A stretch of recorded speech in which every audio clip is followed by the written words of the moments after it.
नमस्कार, माझं नाव पल्लवी.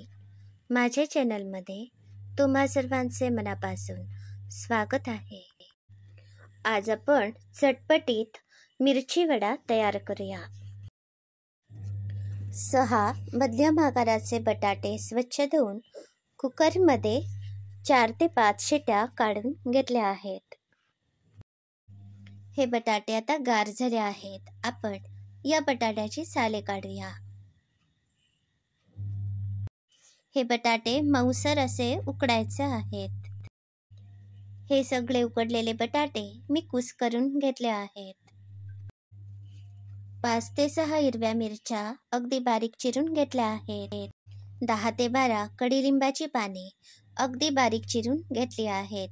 याबरोबरच अर्धी वाटी चिरलेली पुदिन्याची पाने आणि 1 वाटीभर चिरलेली कोथिंबीर घेतली आहे. गॅसवर जाडबुडाची कढई ठेवली आहे. यामध्ये आपण थोडे तेल घालूया. तेल आता चांगले तापले आहे. 1 मोठा चमचा भरून जिरे घातले आहे. आता 1 चमचाभर हिंग पावडर घालते. आता आपण हे चिरून घेतलेल्या मिरच्या, कडुलिंबाची पाने, पुदिन्याची पाने घालूया. हे सगळे जिन्नस फोडणीमध्ये चांगले परतून घेऊया.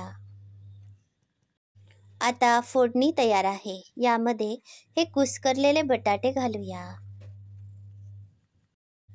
भाजीला छानसा रंग येण्यासाठी 2 चमचे हळद घातली आहे. 2 मोठे चमचे आमचूर पावडर घातली आहे. याऐवजी तुम्ही लिंबाचा रस सुद्धा घालू शकता.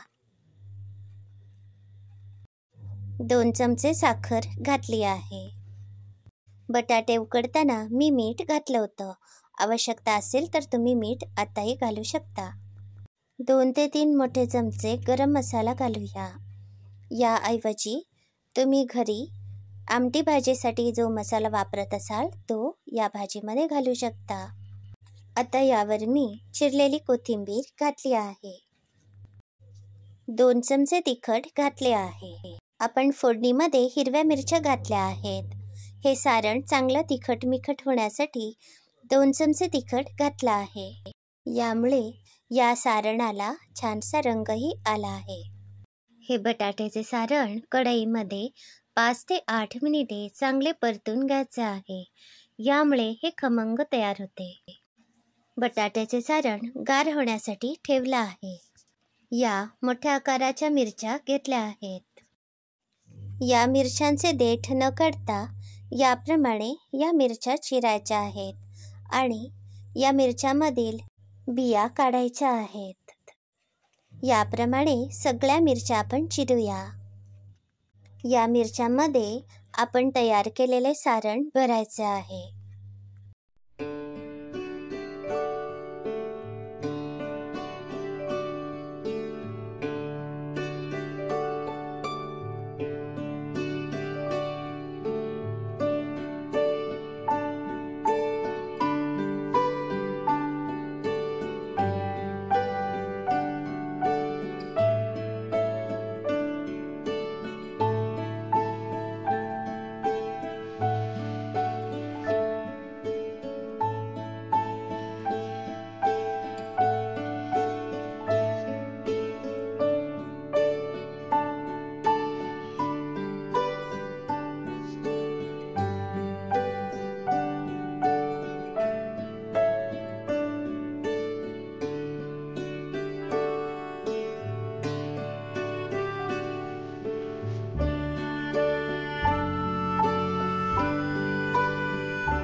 हे बघा, याप्रमाणे सगळ्या मिरच्यांमध्ये सारण भरून घेतलं आहे.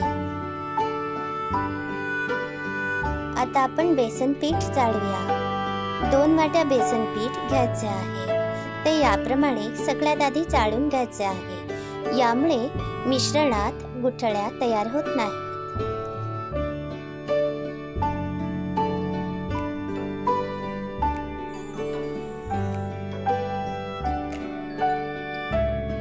हे बेसन पीठ मी चांगलं चाळून घेतलं. आता चवीप्रमाणे मीठ घालूया.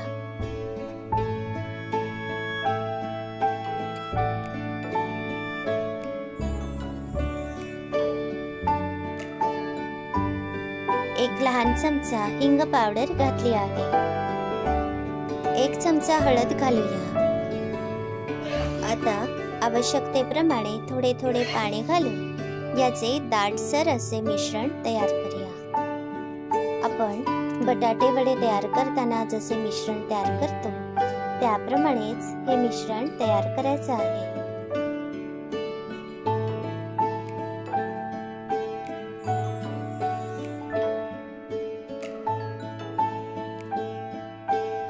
चिमूटभर खाण्याचा सोडा घातला आहे. आता हे बेसनचे मिश्रण तयार आहे. गॅसवर तेल तापायला ठेवलं आहे. तेल आता चांगलं तापलं आहे. प्रत्येक मिरची या मिश्रणात घोळवून कडकडीत तेलात तळूया.